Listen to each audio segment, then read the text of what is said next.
On today's episode, we're going to be talking about all things Halloween. We're going to be talking about legends and things that people still believe go on today. But primarily, we're going to be talking all about Halloween, werewolves, ghosts, vampires, all that wonderful stuff on this week's episode of Back to Paranormal.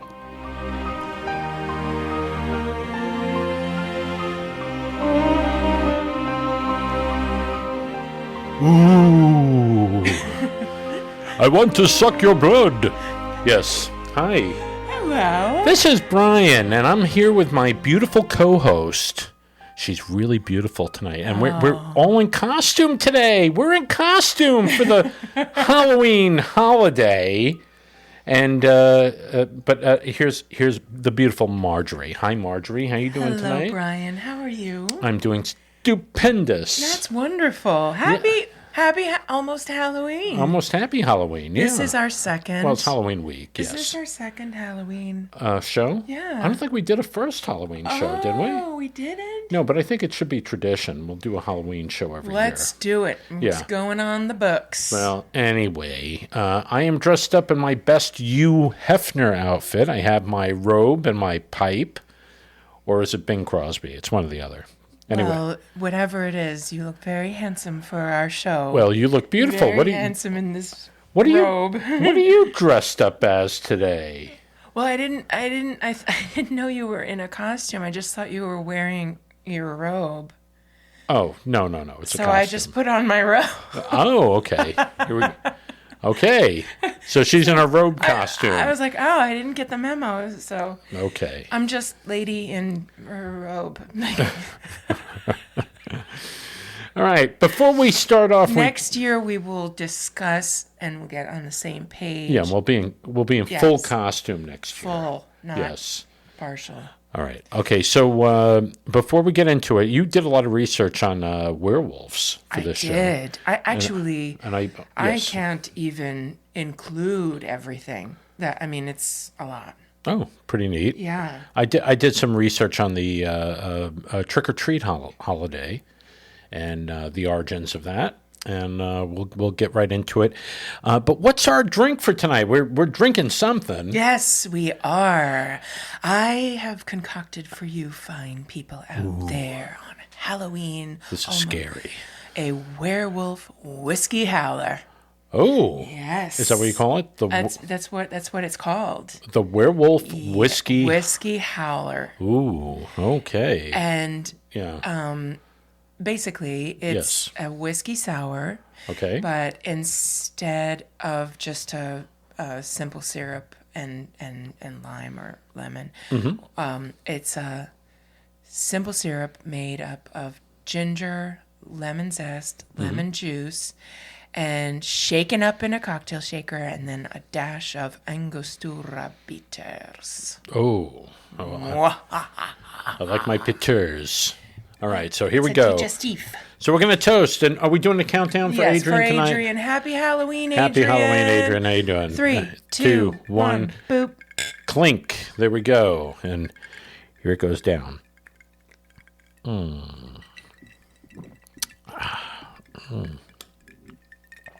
that packs a punch. Tangy. It's almost like a punch. It does kind of taste like a punch. It does. It's yummy. Tennessee whiskey, baby. It's pretty good. Well, I'm glad you enjoy this. We'll see how strong that whiskey is by the end of the show. I don't know. I put a lot of fresh ginger in this, and I don't know. Maybe next time I need to. No, I think it's a good blend. Are you getting it? I don't think it should be overt one way or the other. I think it's kind of a blend. It's a blend. Yes. Yeah. And then you get the liqueur. I blended it. Yes. In the shaker. Okay. Well, with ice. It tastes very well blended, and it's very good. Well, anyway, Halloween is here. Halloween is here. Yay! Yay! How did you do Halloween when you were a little boy? I dressed up in some cheap outfit with this mask that felt pretty gross, and they always smelled really like plastic. Yeah, it always smelled of something. Mm-hmm. I can't describe the smell. Rubber and plastic. Yeah, so you kind of hated. I mean, I was Casper the Friendly Ghost as a kid. I remember that costume, and I had Batman came out on TV, the ABC Batman series, Yeah. which was aired twice a week, and so I used to watch it and loved it, and so I had a Batman costume that smelled really bad, and it smelled like that rubber. And I remember running up and down the streets in Brooklyn, acting like Batman. What did you dress up If you as? ran, then the cape would fly.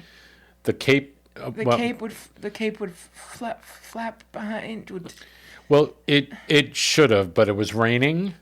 I remember it was like lightly raining, so it was kind of weighed down. It was kind of wet when I went back in, but I don't recall doing too much trick or treating. I just remember running around with the outfit. So, sorry.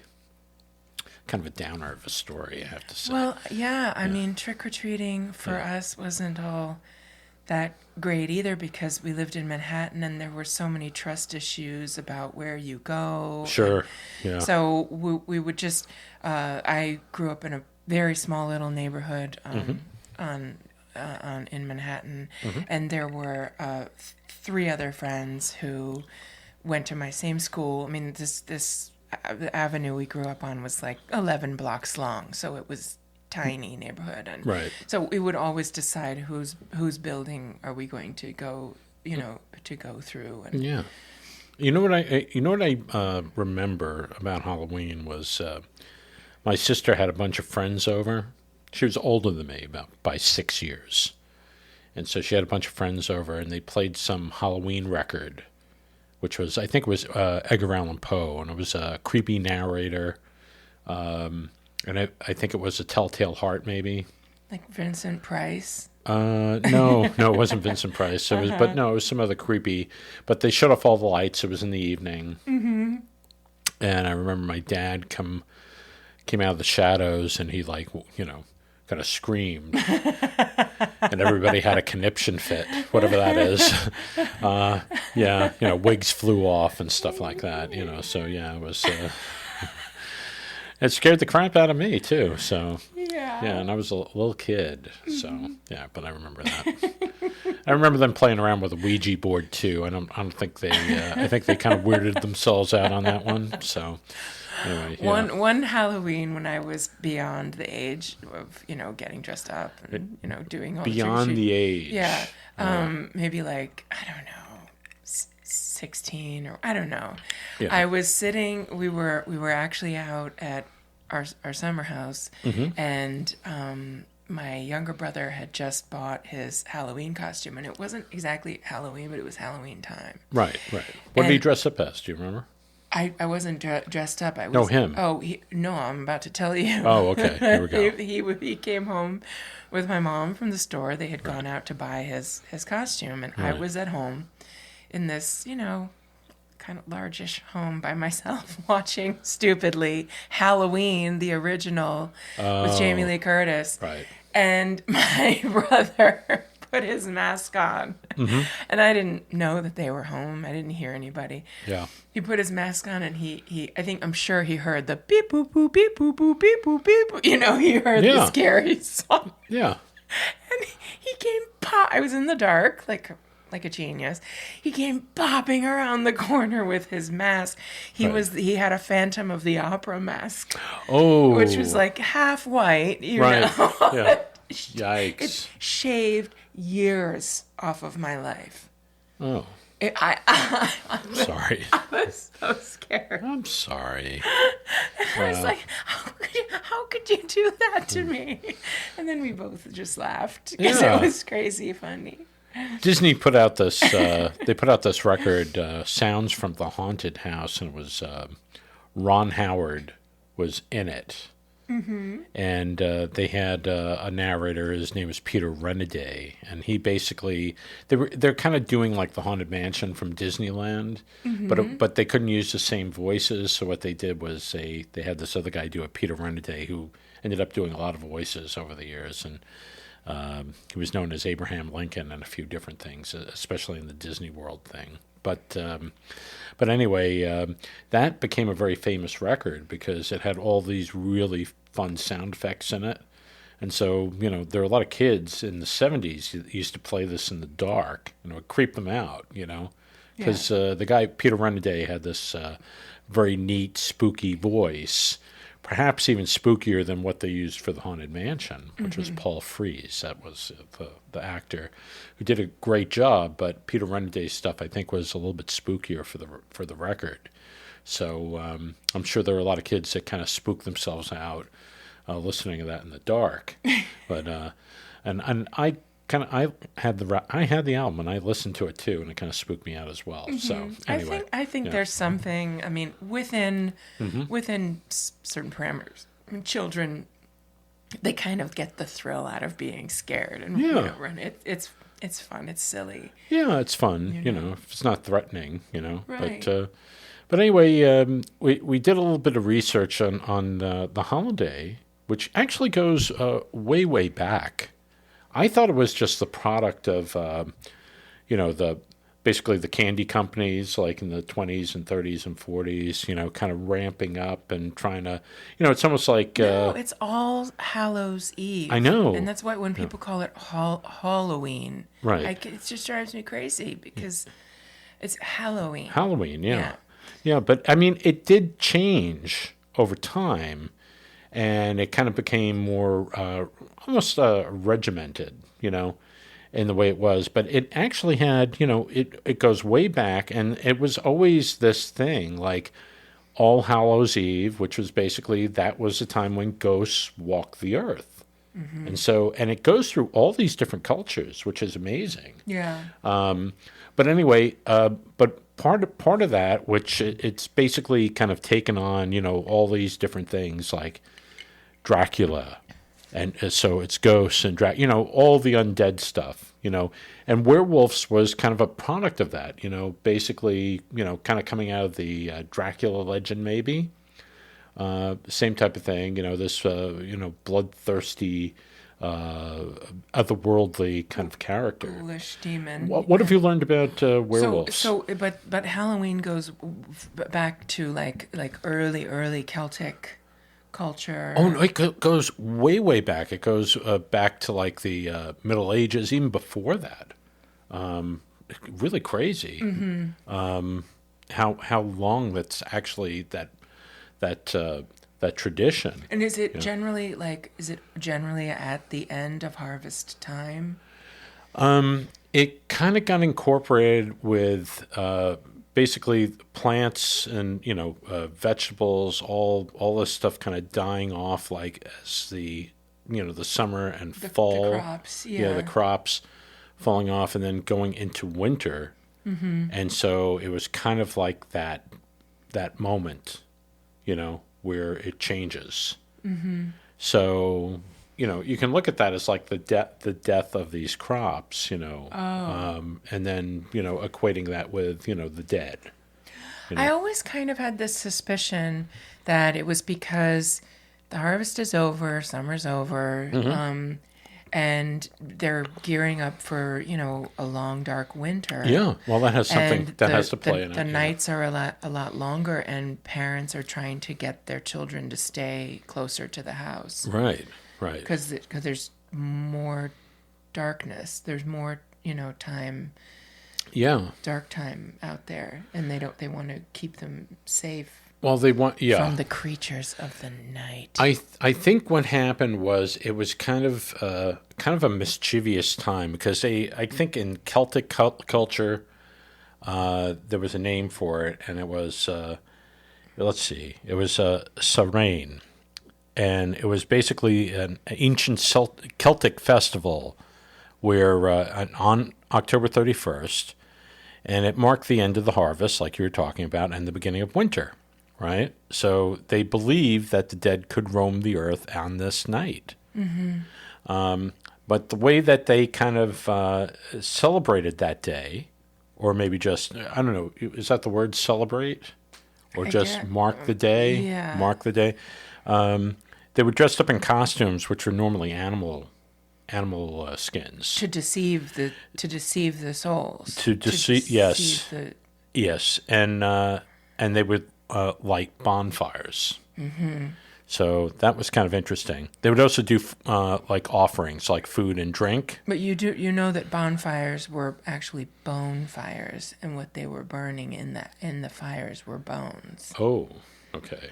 of the deceased. That's interesting. Yeah, that's where the word bonfire comes from. Oh, okay. Well, it's interesting and also creepy. Very, But then that's they would. the purpose of tonight's show. There you go. Creeps. Anyway, they would put out food and drink, which are left out there to appease the wandering souls. Mm-hmm. So that's where that kind of came from. And, of course, that eventually came over here, but it was kind of transitioned into what we were doing. Mm-hmm. And when that did come over here, it was basically a night of mischief. So you'd have a lot of teenagers out there. Mm-hmm. They'd be playing tricks on people, and they'd be doing stuff that was pretty naughty stuff, whatever that was.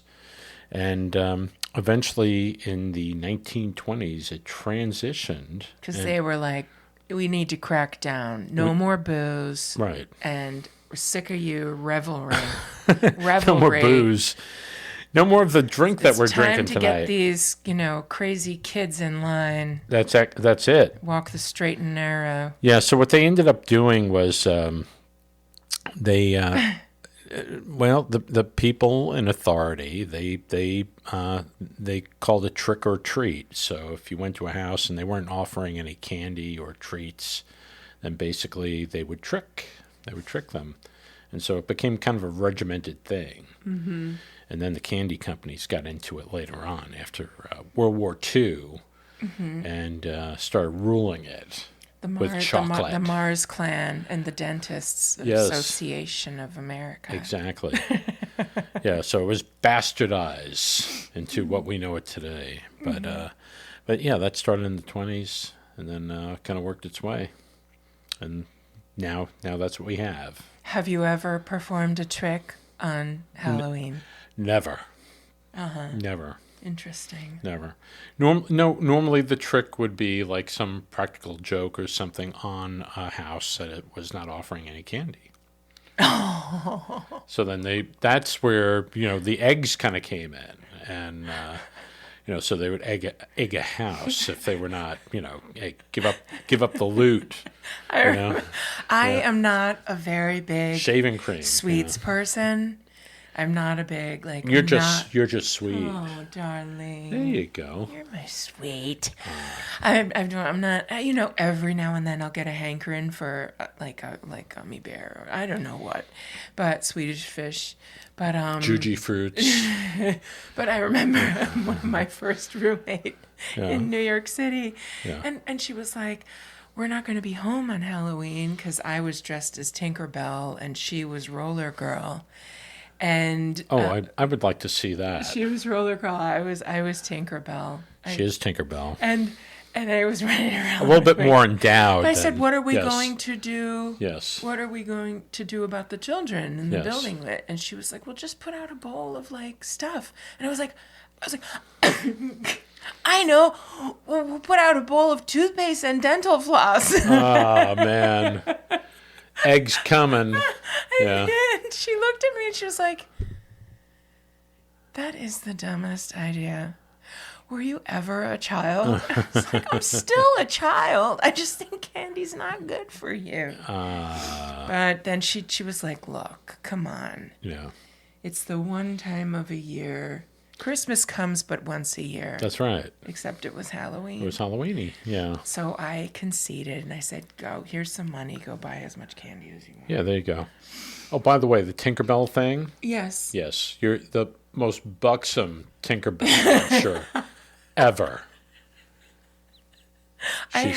She's the sexiest Tinkerbell. I made my own costume. Yeah. Well, no, it's because one of my brothers... when he moved out to San Francisco, Halloween is really important in San Francisco. It's really big here in New York. Yeah, I know, but it's like really. And every year he would have a huge party, and I would never go. And his parties always had like a theme. Mm-hmm.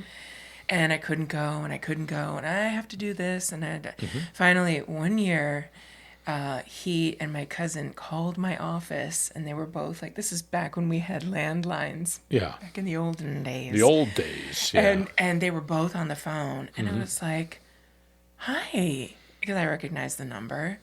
And it was odd for him to call me at my desk. And they both in unison, it was like the evil twins from The Shining, like, come play with us. It was like, this year's theme is Peter Pan and your expletive Tinkerbell. Wow. And then they hung up the phone. Wow. And I was like, whoop, www.jetblue.com. I'm glad I know I've received my marching orders. Yeah. And I had to make my own costume out of like this. Was it green? It was green. Wow. It was this shredded piece of fabric that I found in the garment district where they sell remnant fabrics. Was it really flimsy? It was very flimsy, and it was all it was all shredded up. And then I went to Macy's Christmas store, and every single bell ornament that they had, I bought, and I like stitched onto my shoes. I had little crystal bells on my shoes. Oh, wow. I had them in my hair. Right. I had a crown. I don't know if Tinkerbell has a crown, but I just took it all the way. Didn't one year and I had little wings. So if this is true, then, you can use your imagination. You went as Jessica Rabbit one year, didn't you?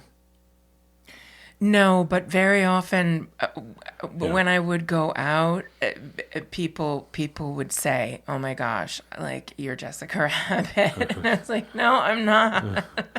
So you didn't have to wear the outfit.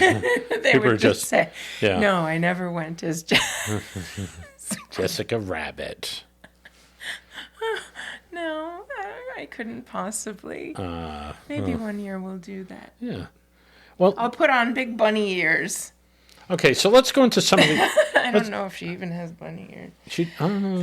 Okay. I don't remember her having bunny ears. I think she just the name was Jessica Rabbit because she married Roger Rabbit. Oh, okay. Little weirdness there in the marriage world. That's colorful. Yeah, but that's the land of wonderful world of cartoons. Wonderful world cartoons. You can get away with it. Yeah. So, okay. So tell us a little bit about the werewolf. Okay. Well, legend. I am very, very glad because I have been wanting to address this whole werewolf topic for a long time.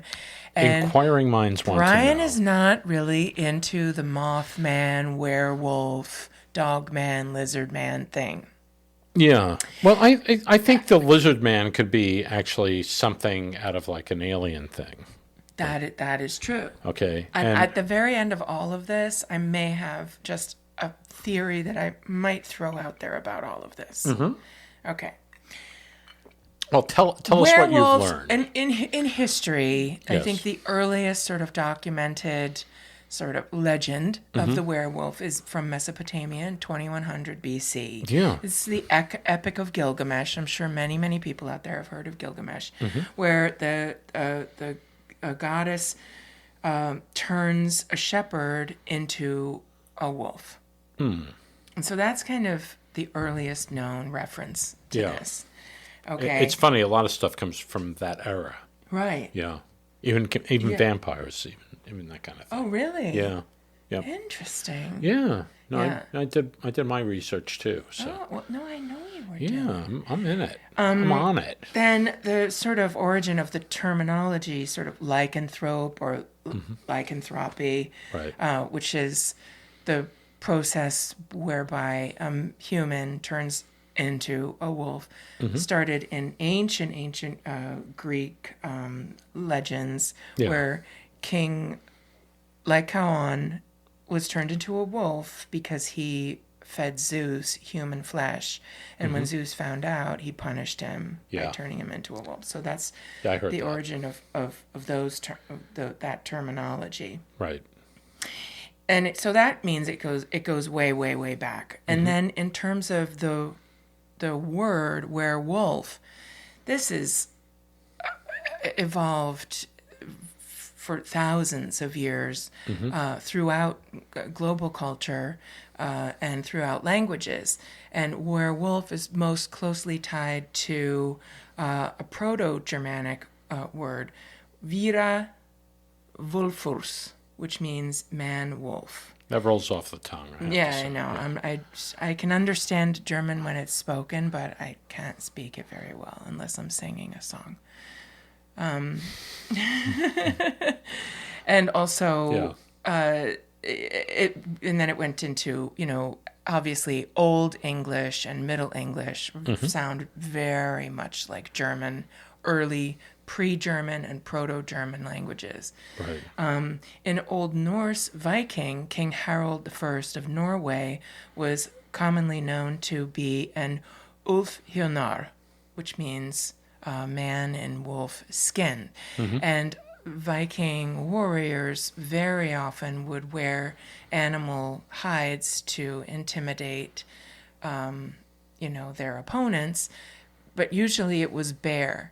But this particular king really was really going for the intimidation factor. So he liked the wolf. He would wear wolf hides, and all of his clan wore wolf hides, and they called themselves the Wool People. Right. And so, it goes on. There's a lot of history all over the world. Herodotus in ancient Greek literature. He was an ancient Greek historian, wrote about when the Greeks settled into Scythia, there was a particular tribe, a small tribe of northeast Scythians called the Nuri, and they were known to transform themselves as a clan into wolves for several days each year before turning themselves back into human shape. Ovid and Virgil also wrote many, many different accounts from that time and that region. And then obviously the Romans adopted that because Romans tended to adopt a lot of the Greek literature and tropes and there were things legends and gods and demigods. Is it more like like this past century, like when films came about where they adopted the full moon? Because the full moon, there's the legend of the full moon being like, makes people crazy. That kind of came, the full moon component to this legend of came out later. Later on. And it's funny because they equate that with like the Dracula legend as well. Yeah. And that was later on too. So I think it was with the visuals of movies and stuff like that where they're trying to make things creepy. They would incorporate different elements like the full moon and with the werewolf and we have talked about, and we do address it in our Dark Side of the Moon, Mysteries of the Moon episode, which is coming up. A lot of people do. That's where the term lunacy comes from. That's right. That they are affected by, there are certain psychological effects that the full moon has on some type of people, and it leads to some drastic behavior. Well, the moon has an effect on just the natural stuff on the planet Earth, so it just seemed like a natural stretch to incorporate some of these legends as well, you know? Like the full moon, it's all of a sudden all the stuff happens. It starts happening. So the Dracula comes out of his coffin. A lot of people who work in the emergency room will say when it's a full moon, it's just over the top. Yeah. Yeah. So in 16th century France. And around the 1600s, when it was very common to have witch hunts plaguing the countryside, right? For lack of educated explanations for why certain things were going wrong all at once, and just religious suspicions of certain types of people who didn't quite fit the mold. But there were a couple accounts. There was a gentleman named Gilles Garnier, and in 1573 in France he was convicted and executed for killing several people, claiming to be a wolf. He confessed to being a werewolf, but who knows? Perhaps he did that under duress, under particularly brutal prison conditions at that time. There is a theory because rabies was crazy, and somebody would they would get bitten by a rabid wolf or a dog or whatever, and then basically they would go crazy, and then they would start attacking people, and the foaming of the mouth and all that, and it could be very animalistic. Yeah. So maybe that's where it came. Maybe some of that origins came from that. That's a possibility. Yeah. Or just simple madness. Madness, yeah. You Craziness. know, there, back in the day, there was a lot of crossbreeding and interbreeding. What do you mean crossbreeding? What is like this? like people not Like the families? Yeah. Yeah. In 1580 in Geneva, a man killed 16 children, and he turned himself in because he said, "When I turn into a wolf, this is what I do." He was convicted and executed. Right. In France, in up until the 1760s, Yeah. there is a famous account of the Beast of Gévaudan from 1764 to 1767. This man killed 80 men, women, and children, and he said it was because he was part wolf, Right. or that is what he believed. Right. He's a serial killer. Animalistic. A wacko, yeah. I hate to say that's animalistic, because even animals are protective, and they just don't kill for any old reason. They kill normally because No, of they food. have their reasons. They have their reasons, but to say it's animalistic it is okay when it's an animal. But I mean, it's when you say that about a human, it's Well, it's saying that because there are gorillas that are actually, they're not, they can be very tame. yes, but humans are not supposed to be like Right. that. Yeah. We have tools. We do. We have language. We have language. We're I supposed bet, to. Yes, yeah. we're supposed to have a Well, conscience. they have yes. language too. But, Yeah. Well, all right. Okay. The dark side of the Halloween. Now, when we're coming to America, Yeah. okay, Tennessee. Yeah. And according to the historian, 20-plus year park ranger at the Montgomery Bell State Park, Dixon County, Tennessee, I'm very familiar with it. Sam Brown, No, I'm not. said in the late 1860s, the legend has it Yes. that a circus train derailed and all the animals escaped. Oh. All of them were retrieved and recaptured, and Except for the werewolf. except for two Oh. individuals who were known as the Wolfmen of Borneo. Oh. Okay. Okay. And that's the origin of this. But there were so many people who had accounts of having an encounter with this Wolfman, or both of them. A few years after the derailment, a landowner and his hired hand were on their way home. It was dark, and they saw this bipedal animal that looked very dog-like. It was very tall. Right. It scared them. It went for them. They couldn't. It was definitely keeping up with their wagon. Yeah. So they ditched the wagon, and both of them ran in two opposite directions. Right.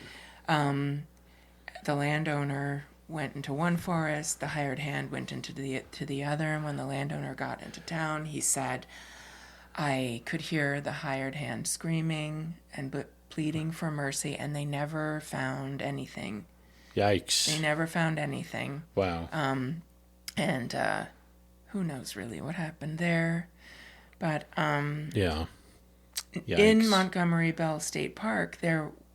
So the before it was actually a state park, there were people who lived in very, very remote cabins within that designated area. Right. And they all got together. They pulled together a posse, and the posse was heavily armed, and they were eaten. They tethered a goat Okay. out in the middle of where all this was kind of going down. Right. And they all saw the Wolfman. Two of them went missing, and so did the goat.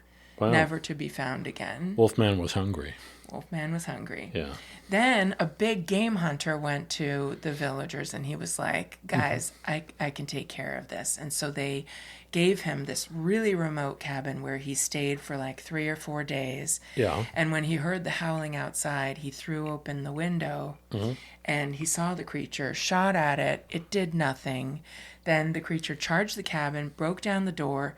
The hunter's up in the rafters, out of his reach. Right. And was shooting at him, seemed to be completely unfazed. And then the sun came up and he retreated into the forest. Oh.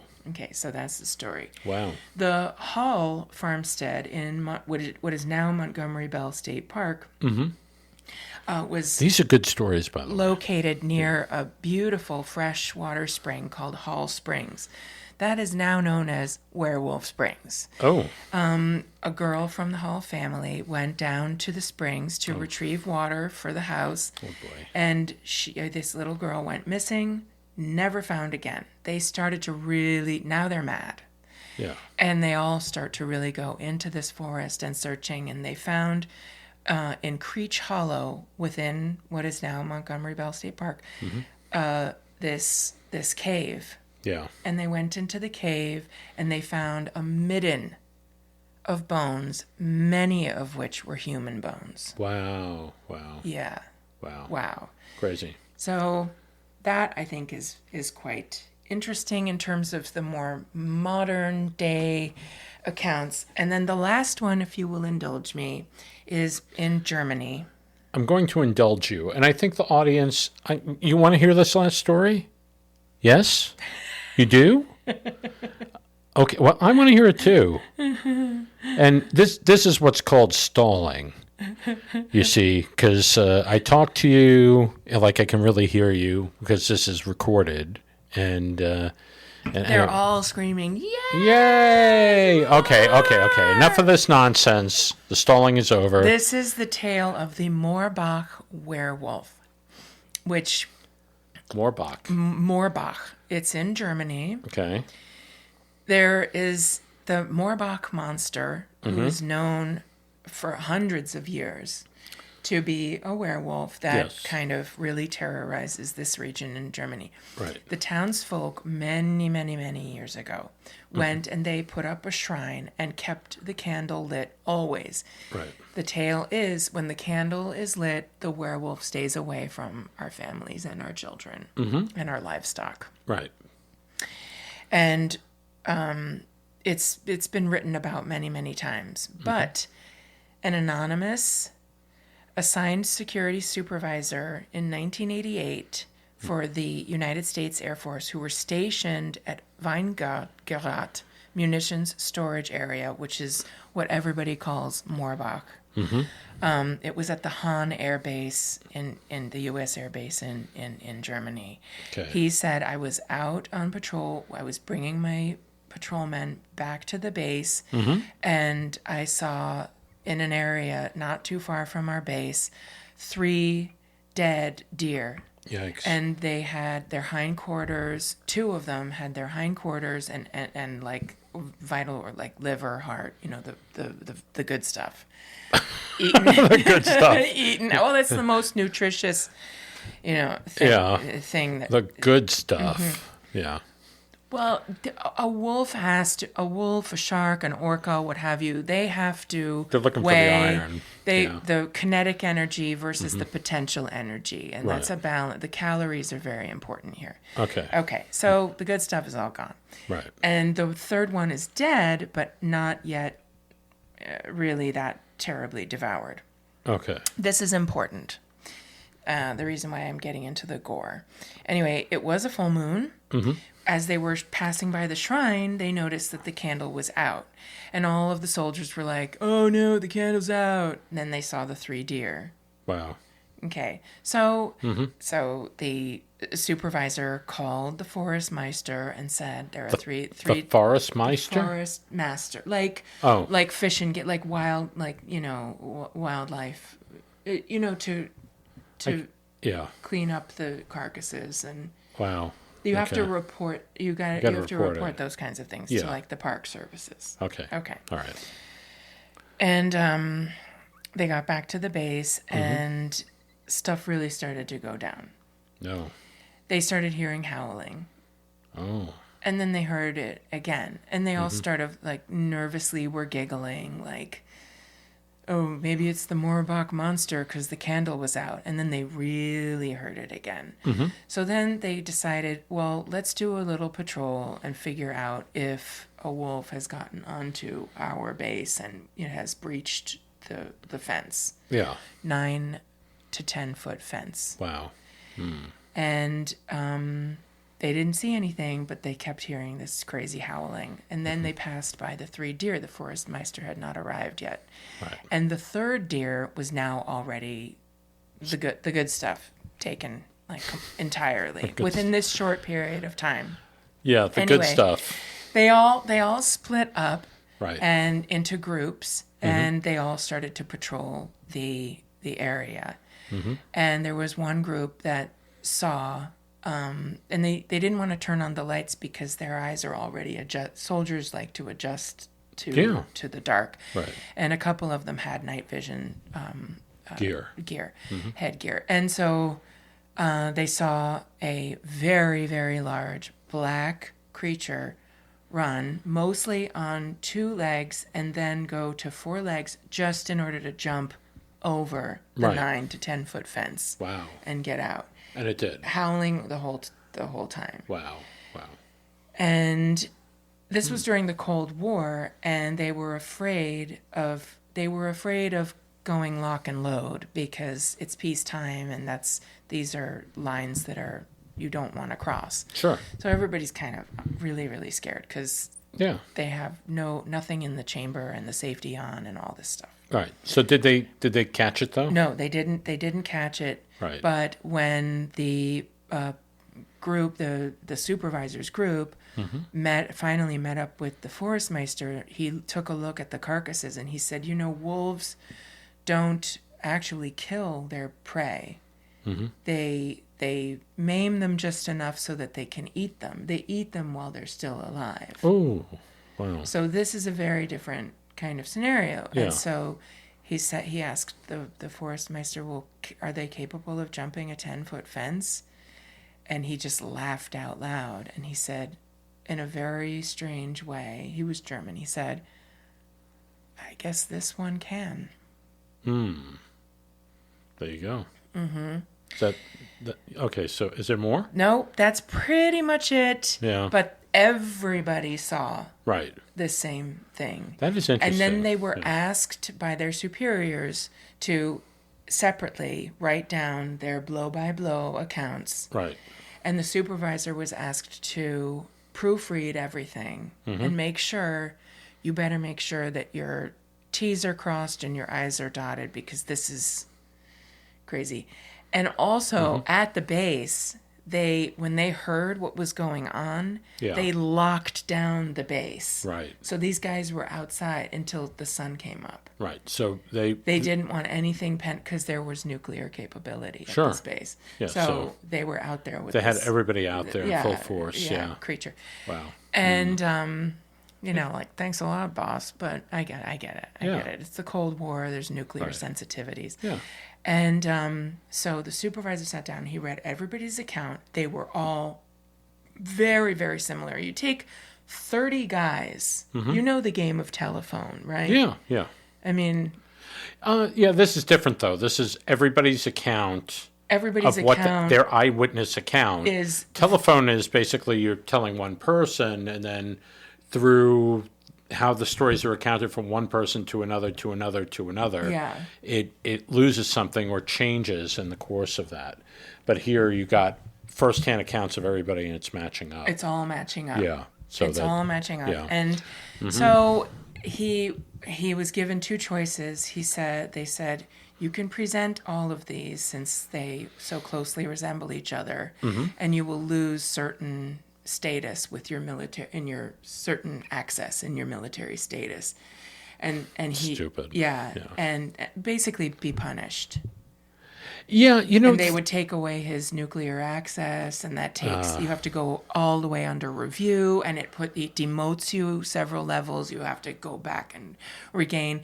And they all just decided let's It's just not drop worth it. It's not worth it. We all know what happened. Right. We all know what we saw. Right. And maybe it was just a massive, massive wolf. I can't explain the bipedal nature of this creature. Or it could be some sort of mutant, you know. Or a it mutant. Could be some mutant Yeah. creature.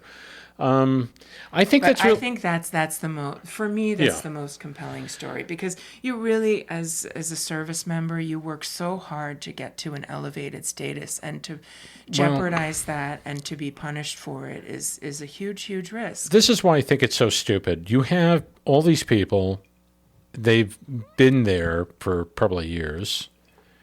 They have, they built up a credibility. And now you have basically 30 or 40 people, or maybe more, that are all saying similar accounts. So you're going to negate all that time. And the Forest Meister. Right. You're going to negate all that, all the levels of being promoted to where they're at and stuff like that. All this credibility, you're going to say, oh, you're nuts. Yeah, that's why we've been promoting you year after year after year. Yeah, I mean, it's a wacko. It's absolutely idiotic. I don't like that. Yeah. And especially when you get like 30 or 40 people that are basically all backing up each other. Yeah. No, that's really, really, I don't know. It's... But I think that was in 1988. Yeah. And, we're not talking about 2100 BC. And we're not talking about the 1560s.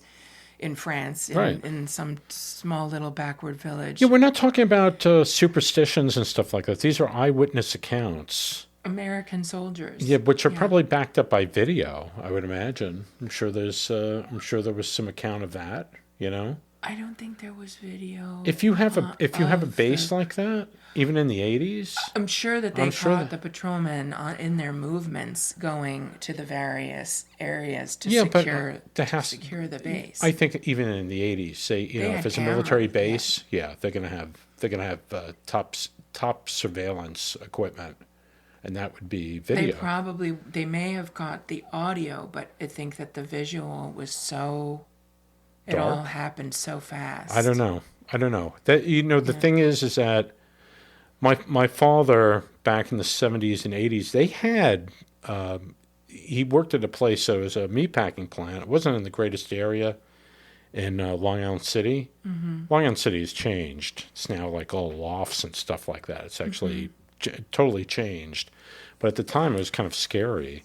But they had surveillance equipment on the roof. Oh, for sure. Yeah, I mean, on their fences and stuff like that, they had cameras. Mm-hmm. So, I tend to think that they had to have something on video somewhere. Oh, no, I'm sure, but I don't think they got what I'm saying is I don't think they caught this creature on video. I hope everybody's eating their chocolate and Halloween candy for all this, because this was pretty interesting. I'm sorry for all the long stories. No. I've only shared with our lovely listeners just a fraction of what I can. I'm giving you what I thought what I discovered the choicest. Right. Not just the heart and the liver. No.